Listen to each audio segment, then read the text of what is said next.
En fait, la force me vient de visages que je raconte chaque jour. Je me souviens quand je fus étudiante, et alors que ma province était en déséquilibre et qu'il y avait personne qui pouvait se tenir debout pour garder cet équilibre.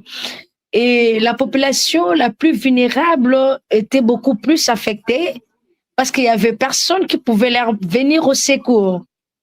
Alors, il a fallu une personne qui pouvait se mettre debout et défendre cette population. Oui, ce qui est sûr que les obstacles sont réels, mais la détermination, les obstacles sont réels, les difficultés sont réelles, les problèmes quotidiens sont réels, mais ce qui compte de plus, c'est la détermination. Et c'est cette détermination qui a fait de moi ce que je suis aujourd'hui. Malgré qu'il y a plein de difficultés, malgré que c'est chaque jour, parfois nous passons des nuits blanches pour soutenir cette population, parce que la mission n'est pas facile.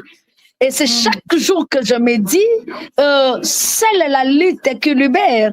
Pour libérer cette population vulnérable, il faut lutter. Alors, cet accompagnement m'oblige moralement à continuer. Et je me dis aujourd'hui, abandonner ne serait pas une option pour moi.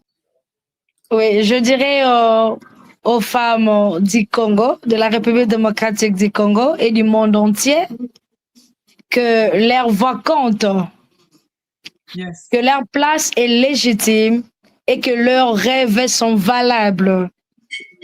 Aucun plafond n'est trop haut lorsqu'on croit en soi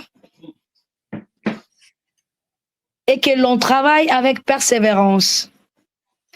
Je les encouragerai de ne pas attendre la permission d'exister, de diriger ou d'impacter. Chaque femme porte en elle une force capable de transformer sa famille, sa communauté et sa nation.